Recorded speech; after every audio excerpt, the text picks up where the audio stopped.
Dziś sprawdzimy, jakie odczucia o rynku nieruchomości mają ludzie, którzy na nim handlują, którzy uczestniczą w tym rynku i też pokażemy, skoro widzicie Marcina Drogomir-Reckiego, jego analizy, zestawienia, tabele, ale to będzie na końcu filmu. Natomiast na początku właśnie porozmawiamy o tych wrażeniach, bo powiem szczerze, doszliśmy do takich czasów, że statystyki niekoniecznie oddają to, co dzieje się na rynku mieszkań, a osoby, które obsługują rynek, one są na pierwszym froncie. Jak na przykład mniej telefonów dzwoni, to oni to słyszą, te cisze słyszą, zanim zobaczymy w statystykach, że nikt nie kupuje mieszkań.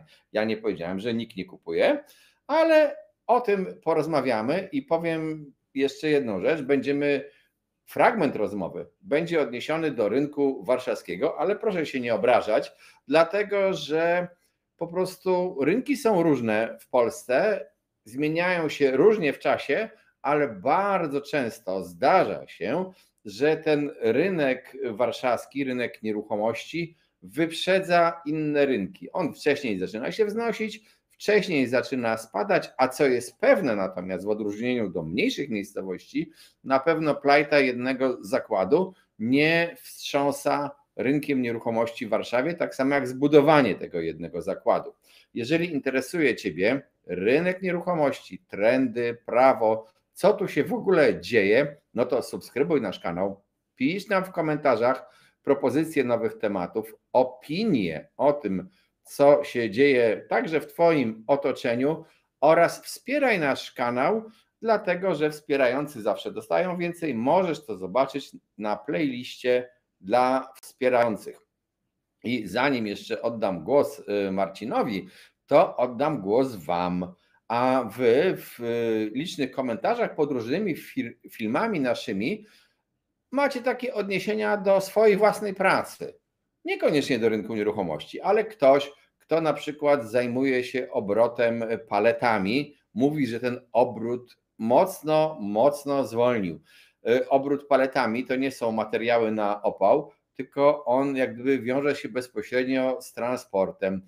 A jak transport zaczyna mieć problemy i zaczyna dołować, to jest już ciekawe, co się dzieje, bo znaczy, że wymiana gospodarcza może troszeczkę stygnąć, mimo bardzo, dodam od razu, optymistycznych, takich ładnych opowieści o tym, co się dzieje w polskiej gospodarce na tle Unii Europejskiej. My nawet w Przemyśle pokazujemy super wyniki, to jedne z ostatnich wyników Eurostatu, no ale nasi sąsiedzi pokazują bardzo nędzne wyniki, a my jesteśmy w potężnym procencie, nasza gospodarka jest właśnie związana z nimi. Marcinie, powiedz mi tak, dzwonią telefony, czy też cisza w telefonach? Telefony w Twojej głowie. Dzień dobry Tomku, dzień dobry Państwu. Telefonów jest nieporównanie mniej niż w roku ubiegłym. Popyt na rynku mieszkaniowym ewidentnie ostygł, siadł, ochlapł, to już jak to określimy, to każdy może sobie wybrać. Na pewno klientów jest dużo mniej, ale nie tak dużo mniej jak na rynku najmu. Ale oczywiście skupiamy się na rynku sprzedaży, więc na nim jego się trzymajmy. Tak, klientów jest mniej, ofert sprzedaży mieszkań cały czas systematycznie przybywa. W tej chwili w skali kraju jest ich około 12% więcej niż w analogicznym okresie ubiegłego roku. Ten procent w najbliższych miesiącach będzie rósł, bo pamiętajmy, że w lipcu, sierpniu ubiegłego roku mieliśmy ten totalny dołek wywołany nagłym wzrostem popytu przez bezpieczny kredyt 2%, a teraz ta liczba ofert do sprzedaży cały czas rośnie, więc w najbliższym czasie w tych porównaniach rok do roku ta różnica będzie rosnąć. No dobrze, ale będzie rosnąć. Dlaczego? Dlaczego? Czy w ogóle nam ubywa zapału w kupowaniu? Jakie czynniki tak naprawdę wpływają na to, że coś może się zmienia na rynku nieruchomości? No, przede wszystkim ja określiłbym to tak, rynek sprzedaży mieszkań wychodzi z takiego, powiedziałbym, amoku. W zeszłym roku to, co się działo za sprawą właśnie bezpiecznego kredytu, no to była sytuacja absolutnie anormalna. My z biegiem czasu żeśmy się do niej przyzwyczajali i wydawało się, że to już jest taki stan naturalny rynku, że wszyscy kupują, że wszystko się sprzedaje, ceny rosną. A teraz dopiero powoli patrząc wstecz i patrząc na to, co się dzieje obecnie na rynku, zaczynamy szerzej rozumieć, znaczy mam na myśli osoby niezwiązane z branżą, zaczynają rozumieć, że to jednak była zupełnie nienormalna sytuacja. Ten popyt i wzrost cen to była anomalia i teraz z tej anomalii powoli wychodzimy. Ale podkreślam, powoli na rynku nieruchomości nic nie dzieje się z dnia na dzień. Może inaczej, z dnia na dzień rosną ceny, natomiast z dnia na dzień ceny nie spadają. Tak? Jeżeli ktoś widział pół roku temu, że mieszkanie takie jak posiada, jego wartość, jego cena rynkowa wzrosła do, dajmy na to, 600 000, to on wystawiając je na sprzedaż dzisiaj oczekuje, że jest to 600 albo może nawet 650 000. Tymczasem, tak jak wspomniałem, sytuacja się bardzo zmieniła i tych cen, które obowiązywały na rynku pod koniec ubiegłego roku, no, w większości przypadków nie da się dziś osiągnąć. Znaczy nie tylko cen, bo w ogóle czy poziom sprzedaży się ustali, dlatego że chciałem zwrócić jedną uwagę Państwu.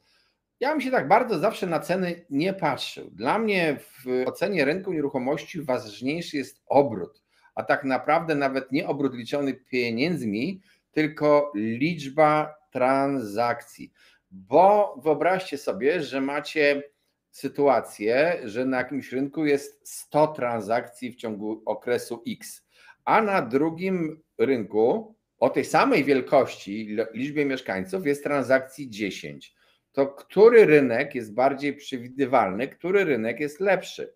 A może się okazać, porównując, że tam, gdzie jest te 100 transakcji, to ceny są średnio, przeciętnie, one są niższe. Dlaczego? Bo na transakcje mogą sobie pozwolić ludzie też mniej majętni. Tam, gdzie jest 10 transakcji, no to mamy do czynienia z tym, że robią je te osoby majętniejsze.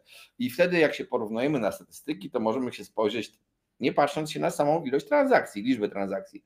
Możemy powiedzieć tak, o, tutaj tanieje na tym większym rynku, a na tym mniejszym rynku, gdzie jest mniej transakcji, rosną ceny. W ogóle nawet w tym rynku, co rosną ceny, to jeszcze ludzie kupują większe mieszkania, a na tym średnio kupują mniej. To jest magia średniej, liczenia średniej, bez patrzenia się na inne elementy.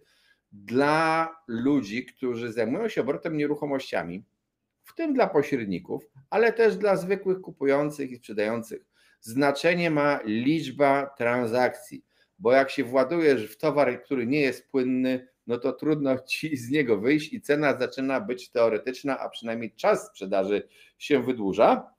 I dodam jeszcze jedno, że to też, co Marcin mówił, wpływ bezpiecznego kredytu i wpływ jego braku, zauważyli deweloperzy, którzy, może nie wszyscy, ale w dużej liczbie, a w niektórych forach, jak się z nimi spotykam, to nawet można powiedzieć, że w większości, na przykład zakładają, że nie będzie programu kredytu 0%, że w związku z tym trzeba umiarkować się z rozpoczynaniem budów, trzeba być ostrożnym, tym bardziej, że ciągle są utrzymywane de facto dość wysokie stopy procentowe. Ja wiem, że kiedyś były wyższe po kilkanaście procent, ale patrząc się na taką normalną gospodarkę, to te stopy procentowe kredytów, które są dzisiaj, również są wysokie. I ci deweloperzy, oceniając to, kredyt 0% nie wejdzie. Ja nie wiem, czy oni się nie mylą, oczywiście. To jest tylko taka ich opinia, takie ich nastroje. Kredyt 0% nie wejdzie, też układają się do snu. Kiedy to wszystko zauważą sprzedający? Jak sądzisz, jak to na rynku wtórnym, jak to długo musi docierać do sprzedających ta informacja? Czy ona już powoli dociera. To widać po tym, że ceny ofertowe mieszkań wystawianych obecnie na sprzedaż stabilizują się. Już ta chęć podbijania stawek, liczenia na to, że dam jeszcze więcej, najwyżej minimalnie opuszczę, ale osiągnę tę cenę, do jakich się przyzwyczaiłem, jakie obserwowałem, o jakich słyszałem w ubiegłym roku, no to już ewidentnie hamuje. Ja jeszcze może coś powiem o strukturze rynku, o tej podaży i popycie. Pamiętajmy, że w ubiegłym roku tak naprawdę ta fala popytowa największa objęła ten segment rynku, można powiedzieć, do 50 metrów kwadratowych, no i w zależności od miasta też ten pułap cenowy był niewysoki. W Warszawie, no to wiadomo, najbardziej poszukiwane i najszybciej schodziły mieszkania w cenie powiedzmy do 700 do 800 tysięcy złotych. I one rzeczywiście w ubiegłym roku bardzo szybko podrożały. Można powiedzieć, że o 30, w niektórych przypadkach tych mniejszych mieszkań nawet o 50%. I tych mieszkań brakowało na rynku, a ich ceny ofertowe wzrosły. W tej chwili widzimy, że tych mieszkań, których w ubiegłym roku brakowało, robi się coraz więcej. Przy czym oferowane są właśnie za te ceny, które się ukształtowały w ubiegłym roku, a które dzisiaj są już nieakceptowalne. Dzisiaj już nie ma na rynku taniego pieniądza, nie ma tego boomu, nie ma tej gorączki i obawy, że muszę brać dzisiaj to, co jest, za tyle, ile jest, bo jutro będzie drożej albo jutro nie dostanę kredytu z dopłatą. Dzisiaj tego nie ma. Dzisiaj nie ma pośpiechu. Klienci długo oglądają, wybierają, zastanawiają się i tak jak mówię, te ceny, do których doszliśmy w ubiegłym roku, praktycznie dzisiaj są już nieakceptowalne przez klientów. Jeżeli już dochodzi do transakcji, w zasadzie nieuniknione są negocjacje ceny i upusty. Druga istotna rzecz, że osoby, które miały mieszkania większe, o lepszym standardzie, wciąż w dużej mierze żyją w przeświadczeniu, że wartość ich mieszkań także wzrosła o te 30 do 50%.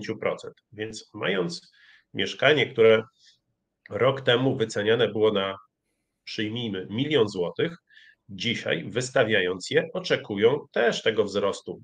Wystawiają je za 1 400 000, 1 500 000, no bo ceny przecież poszły w górę.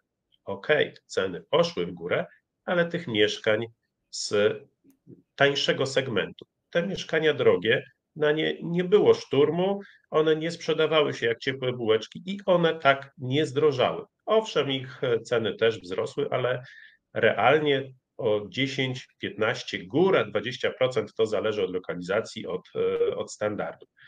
Krótko mówiąc, na rynku w tej chwili mamy dużo mieszkań ewidentnie przecenionych, mało klientów i to powoduje, że tych ofert przybywa, że ceny się stabilizują. Ci, którzy rzeczywiście chcą sprzedać mieszkanie, te ceny obniżają, negocjują z klientem, który zadzwoni. Także zmiana względem roku ubiegłego jest ogromna. Ja jeszcze chciałem w uzupełnieniu i w takim wyjaśnieniu Państwu, jeszcze raz przypomnieniu w odnośnie tego, co Marcin mówił.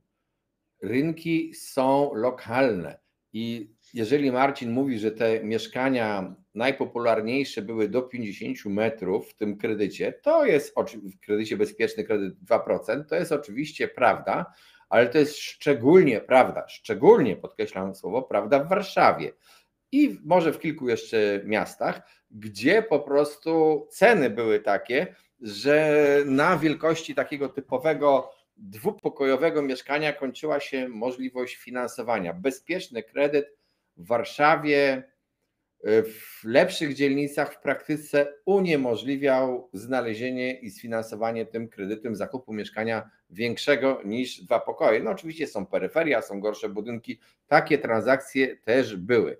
W mniejszych miejscowościach ta bariera była przesunięta trochę wyżej, a ten, nie wiem, będzie, nie będzie, być albo nie być kredytu 0%, zobaczymy.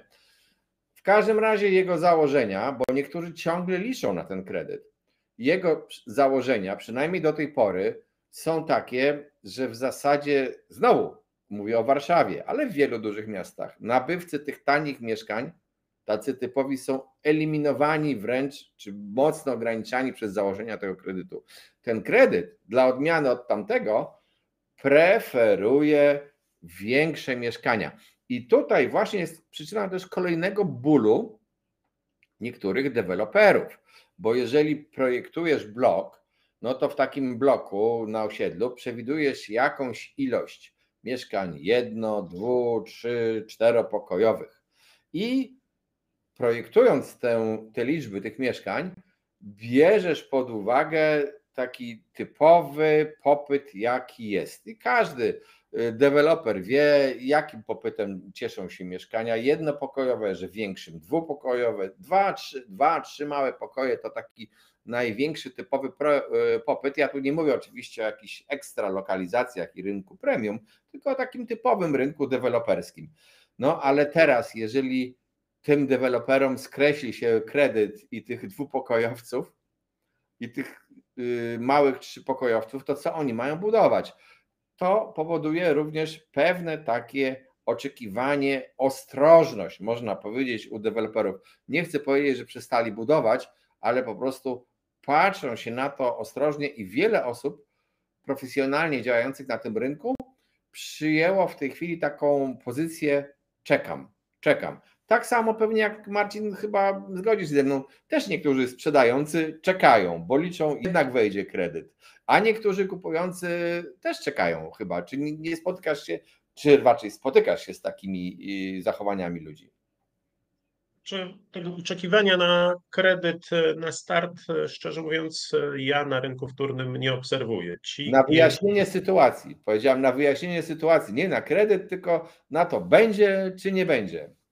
no tak, ale tak jak mówię, rynek żyje swoim życiem. Kwestia tego kredytu na start wydaje się być bardziej taką medialną burzą i dyskusją, a osoby, które rzeczywiście chcą kupić mieszkanie, aktywnie szukają ofert i decydują się na transakcje. Ja zakładam, że oczywiście jest jakaś grupa osób, które na ten kredyt liczą i spodziewają się, że jak on wejdzie, to wtedy będą mogły zrealizować swoje marzenie o mieszkaniu, ale trudno mi powiedzieć, jak duża jest to grupa. No pamiętajmy, że bezpieczny kredyt ze swoimi warunkami no, umożliwił sporej grupie osób zrealizowanie tego planu zakupu, więc 90 ile. tysięcy.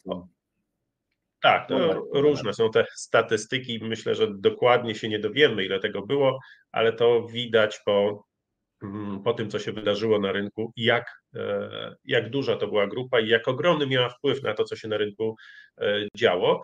W tej chwili ci, którzy mówię, rzeczywiście chcą kupić, oglądają mieszkania, negocjują, kupują.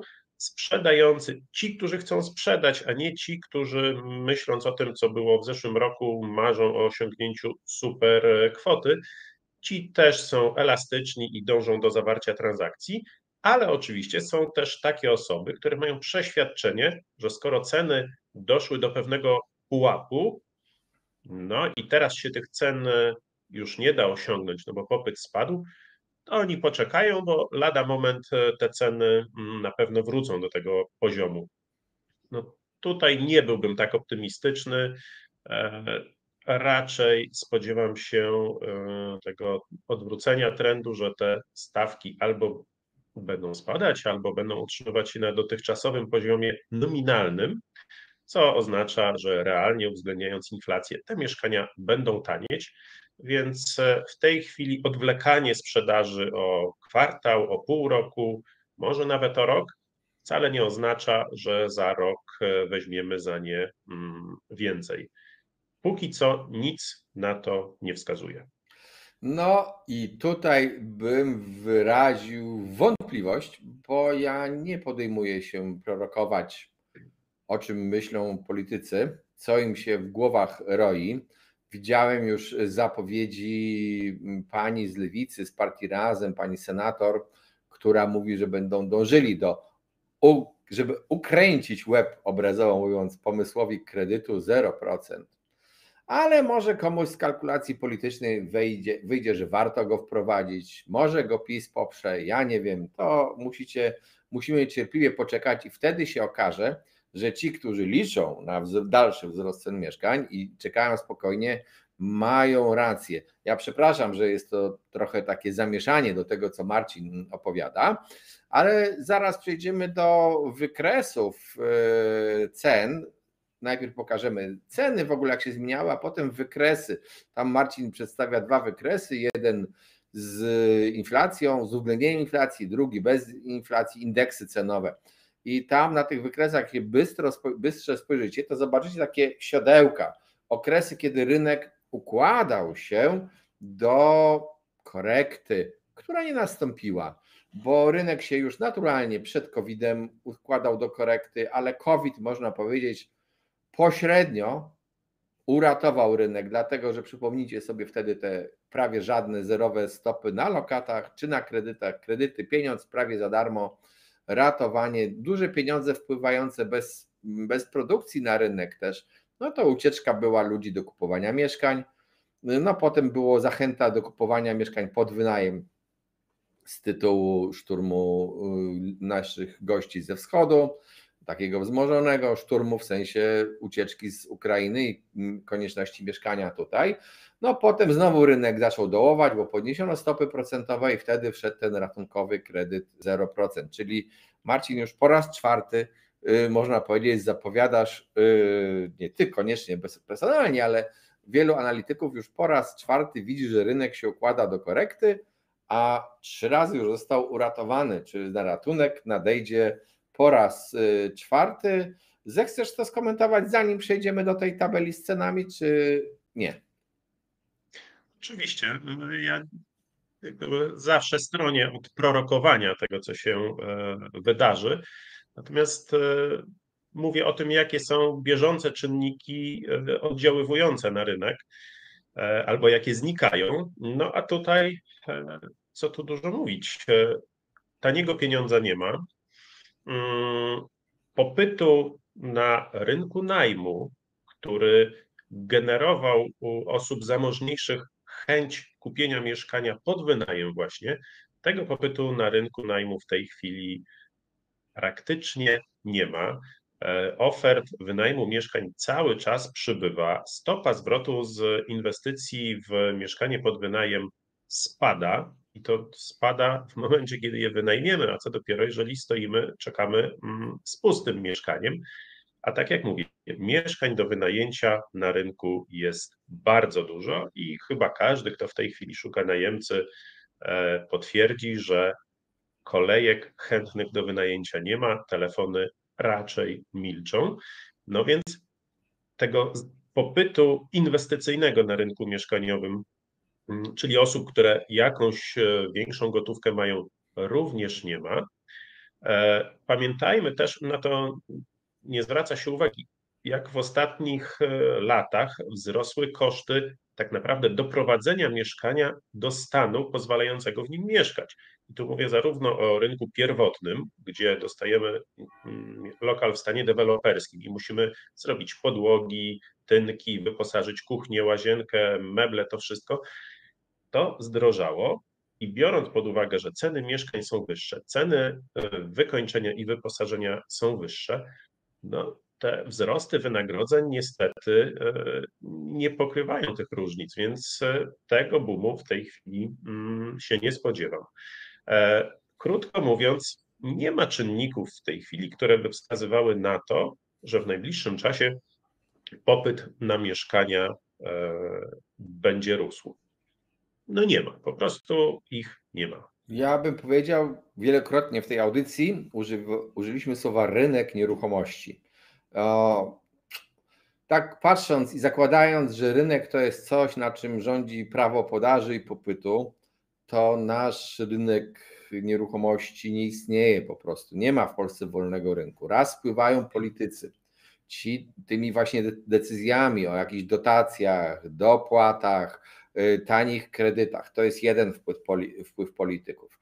Z drugiej strony politycy wpływają na rynek nieruchomości, mówiąc, trzeba budować cieplej, EPBD, dyrektywa budynkowa, czyli drożej. To drożej to jest tak dużo drożej, że po prostu można powiedzieć, że może się okazać, że takich ludzi przeciętnych nie będzie stać na mieszkania, a mieszkania nie powinny być dla super bogatych, tylko właśnie dla przeciętnych. Z trzeciej strony znowu słyszymy o tym, że są naciski na wzrost płacy minimalnej i średniej, nawet rząd już zaprojektował sporą dosyć podwyżkę tej płacy minimalnej, ale wchodzą też regulacje unijne, które będą te płace, powinniśmy regulować płacę minimalną względem mediany czy względem średniej, no tam na poziomie 50-60% odpowiednio, czy odwrotnie w zasadzie, bo do mediany 60, a do średniej 50, to oznacza znowu, że więcej pieniędzy jest na rynku, czyli napędza taki troszeczkę pusty pieniądz, więc tutaj jest wiele czynników, które oddziałują w jedną lub w drugą stronę, ale pomijając ceny, pamiętajmy o tym, co powiedziałem. Ważna jest liczba transakcji. Jeżeli spada liczba transakcji, znaczy, że rynek słabnie, że ludzi po prostu nie stać na te mieszkania. No, przewidzieć decyzji polityków nam trudno, to byłoby właśnie wróżenie z fusów.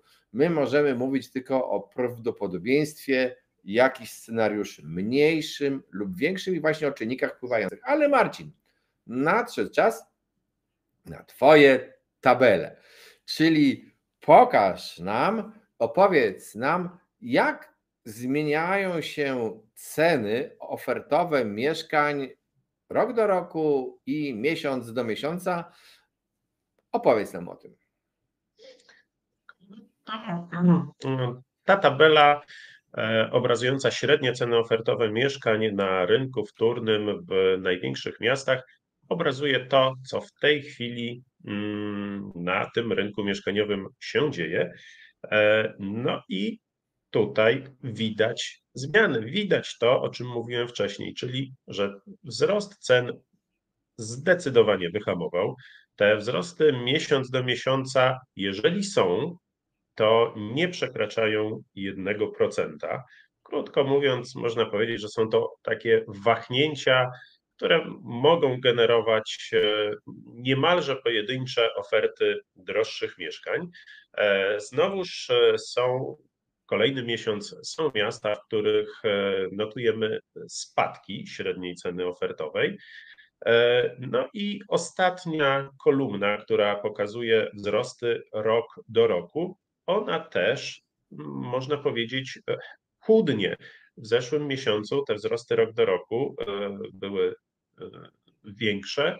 Teraz już jak porównujemy obecną sytuację z tym, co było w maju zeszłego roku, rok do roku wzrosty już są mniejsze. Średnia dla tej ostatniej kolumny, można powiedzieć, w ubiegłym miesiącu to było około 18% wzrostu w tych największych miastach. Przepraszam, około 20%. W tej chwili jest około 18%. No więc to spada. No i tak jak mówię, to są ceny ofertowe. W tej chwili na porządku dziennym, jeżeli ktoś rzeczywiście chce sprzedać i ktoś rzeczywiście chce kupić mieszkanie, na porządku dziennym są negocjacje. Co więcej, coraz częściej jest tak, że w wystawianych ogłoszeniach oferent od razu zaznacza, że cena jest do negocjacji.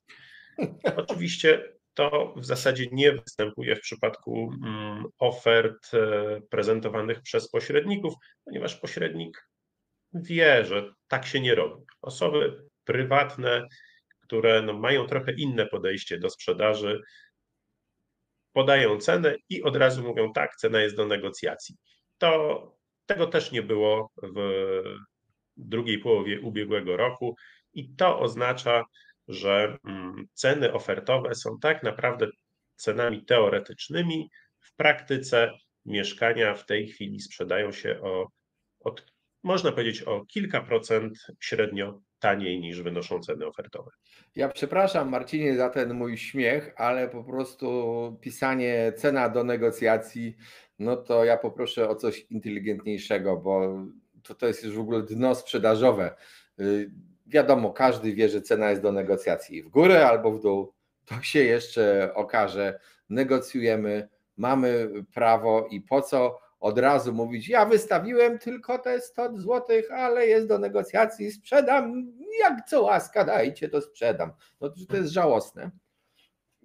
Tak to Ale wygląda. tak jest. Jak chcesz negocjować i chcesz szybciej sprzedać, to pomyśl, zamiast wystawiać 100 zł, wystaw za 80. Może wtedy się okaże, że to jest tak atrakcyjne, że przyjdą ludzie, będą się licytowali i zapłacą ci 90, a może 110. Kto to wie? Zależy jakie mieszkanie. To jest właściwa technika sprzedaży, a nie zaczynanie z jakiejś ceny marzeń, a potem agresywne czekanie na klienta, a potem już tak agresywne, że piszemy cena do negocjacji.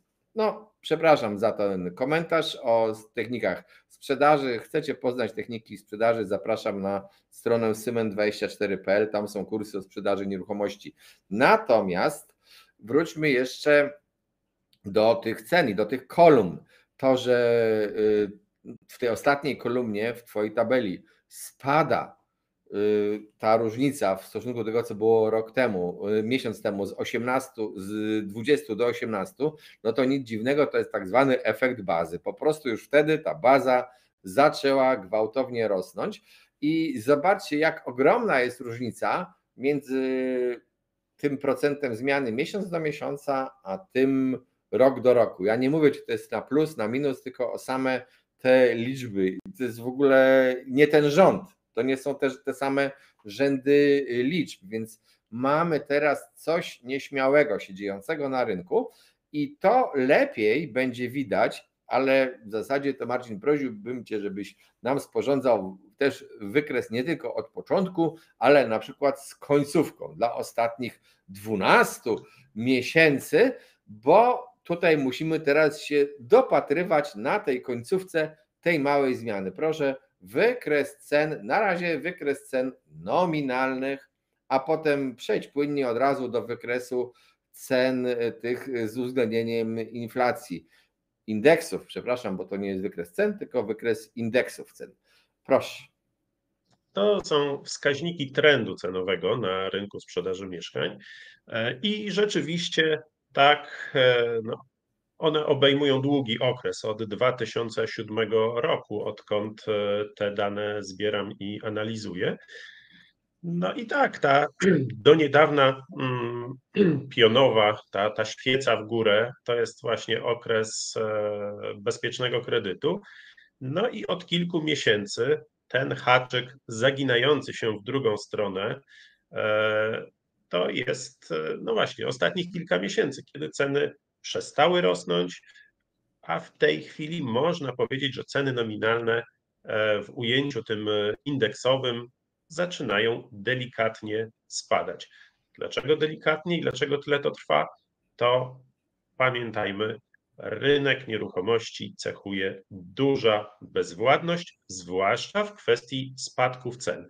O ile słysząc, że mieszkania drożeją, właścicielowi bardzo łatwo i przychodzi z dnia na dzień podnieść cenę o kilka, kilkanaście czy kilkadziesiąt tysięcy złotych, o tyle w sytuacji, kiedy mieszkania się nie sprzedają, ale wciąż jest ta nadzieja, że no jak to, przecież moje jest dobre, lepsze i drogie, to ta decyzja o tym, że o te kilka, kilkanaście czy kilkadziesiąt tysięcy złotych miałbym opuścić cenę ofertową, to przychodzi z dużym bólem, wymaga długiego czasu, doświadczenia tego właśnie, że nikt nie dzwoni, że nikt nie składa oferty zakupu, no i tej nadziei, że jednak coś się zmieni, że jednak się uda, no ale skoro się nie udaje, ok, to po jakimś czasie jest ta obniżka minimalna, potem trochę większa, potem większa, ale tak jak mówię, nie dzieje się to z dnia na dzień, tak jak z podwyżkami. Obniżki wymagają miesięcy tak naprawdę. Dodam też, że to jest tak, że jeżeli zachodzi faktycznie przełamanie rynku, to ci, którzy nie akceptują tego faktu, którzy żyją z łudą o tym, że będzie dalej rosło, to później sprzedają i to często znacznie taniej niż by mogli. po prostu upór w cenie ofertowej, nieumiejętność sprzedaży powoduje najczęściej stratę. I dlaczego powiedziałem mniej by mogli, bo już są często po latach, na przykład są tak zmęczeni sprzedażą, że oddają to mieszkanie za bezcen w momencie, kiedy rynek się odbija. W Polsce w XXI wieku, no powiedzmy od końcówki XX wieku, to mieliśmy 3 okresy wzrostu rynku nieruchomości, duże, i 2 okresy kilkuletnich spadków rynku nieruchomości od roku 2000 do powiedzmy 2003-2004 to pierwszy spadek, potem od 2008 też ten spadek się ciągnął. Właśnie, Marcin, i teraz możesz przejść do tego wykresu indeksów cen z inflacją, bo on też pokazuje, jak czasami inwestycja w złym momencie, jak długo musimy czekać, żeby z tą inflacją ceny wróciły do tego poziomu, no, za który żeśmy to mieszkanie kupili. Ten wykres, no właśnie, on pokazuje ceny nominalne zderzone z inflacją, która powoduje, że pieniądz traci wartość. No i tu widzimy znowuż rok 2002.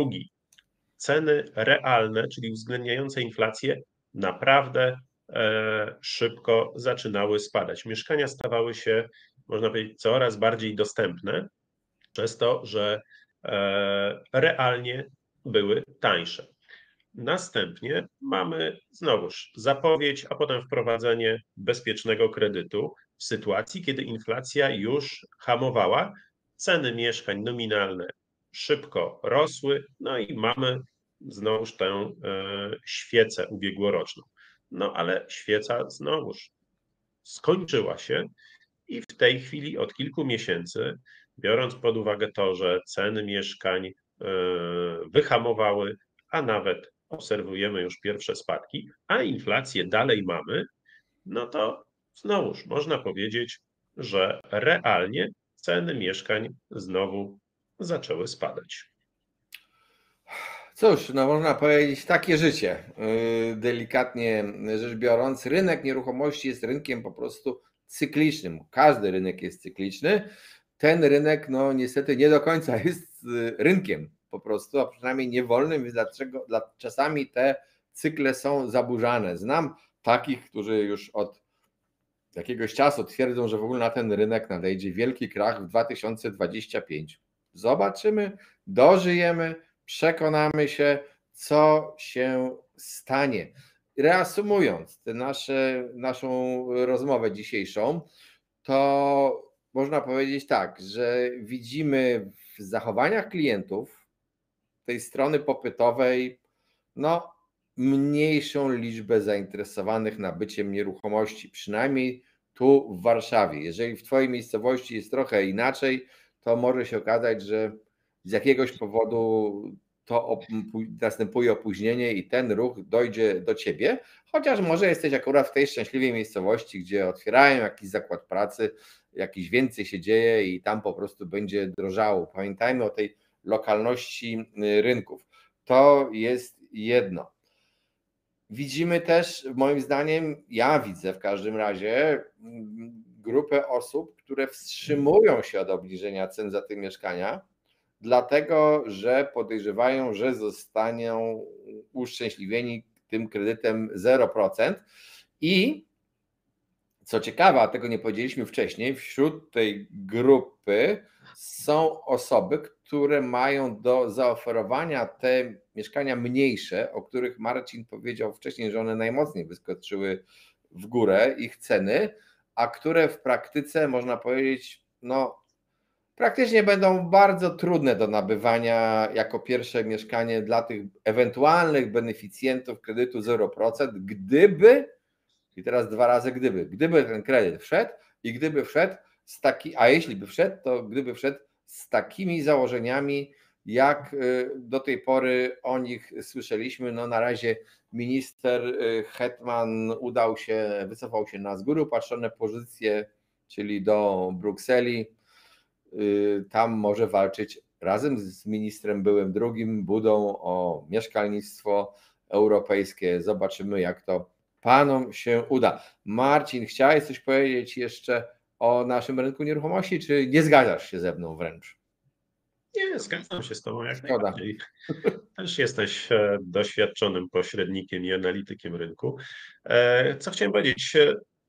To, co chyba na początku już podkreślałem, na rynku przybywa ofert sprzedaży mieszkań tych mniejszych, czyli tych, które w ubiegłym roku zostały wymiecione właśnie przez beneficjentów programu Bezpieczny Kredyt oraz przez inwestorów, którzy przekonani, że te wzrosty są i będą po wsze czasy, kupowali mieszkania małe w celach inwestycyjnych i pod wynajem. W tej chwili rynek najmu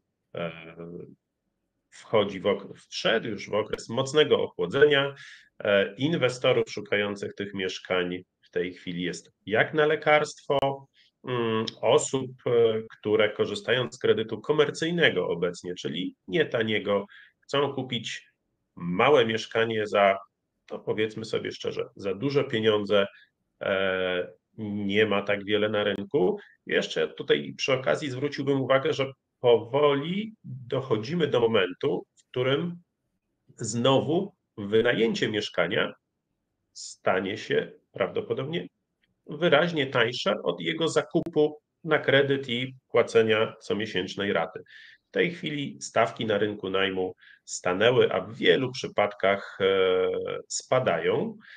Także zaraz okaże się, że zamiast wykładać kilkadziesiąt tysięcy złotych na wkład własny i potem przez 25 czy 30 lat co miesiąc płacić, przyjmijmy to, 2 czy 3 tysiące złotych raty, taniej będzie jednak wynająć mieszkanie, które oczywiście w zależności od miasta będzie nas miesięcznie kosztować 1500, 2 czy 2,5 tysiąca złotych, dajmy na to, kawalerka w Warszawie. Także dla rynku sprzedaży lada moment, a być może już konkurencyjny stanie się znowu rynek najmu, na którym stawki spadają. Tutaj muszę zadbać o interesy naszego kanału, dlatego że jedną z najbliższych audycji wkrótce, subskrybujcie, dowiecie się kiedy ona będzie. Zachęcam naprawdę do subskrypcji, włączcie sobie też dzwoneczek z powiadomieniami. To będzie moja rozmowa z panią prezes od firmy, która no, ma mocny udział w najmie też instytucjonalnym i będziemy rozmawiali na temat właśnie ten, który Marcin troszeczkę poruszył. Czy lepiej jest być najemcą, czy właścicielem mieszkania? I będziemy rozmawiali, to tak trochę starali się pokazać pod względem ekonomicznym, wolnym od emocji, bo ja wiem, że niektórzy z Was uważają, że najlepiej być właścicielem, co moje to jest święte. Może tak, może nie. Sytuacja na rynkach światowych jest różna. Nie będziemy też mówili, że najlepiej być najemcą. Drugie, to co Marcin powiedział wcześniej o tych najmach, to jest taka jeszcze uwaga, bo tego żeśmy chyba dokładnie nie zaakcentowali, że są miasta, te gdzie mieszkania są droższe, te rynki większe, czyli Warszawa, no te największe, Wrocław na przykład i tak dalej, no to w tych miastach akurat ROI z inwestycji w kupienie mieszkania na wynajem wychodzi ostatnio bardzo słabo na tle mieszkań z miast znacznie mniejszych, na przykład Wałbrzycha. No to wydawałoby się, że musimy kupować mieszkania w Wałbrzychu, ale też chcę zwrócić uwagę, że to jest takie trochę teoretyczne to ROI, bo może się zdarzyć, że w takim mieście dużym, jeżeli nie przesadzasz po prostu z ceną, jeżeli potrafisz troszeczkę być elastyczny w czynszu, to może się okazać, że po prostu poszukiwanie najemcy trwa krótko.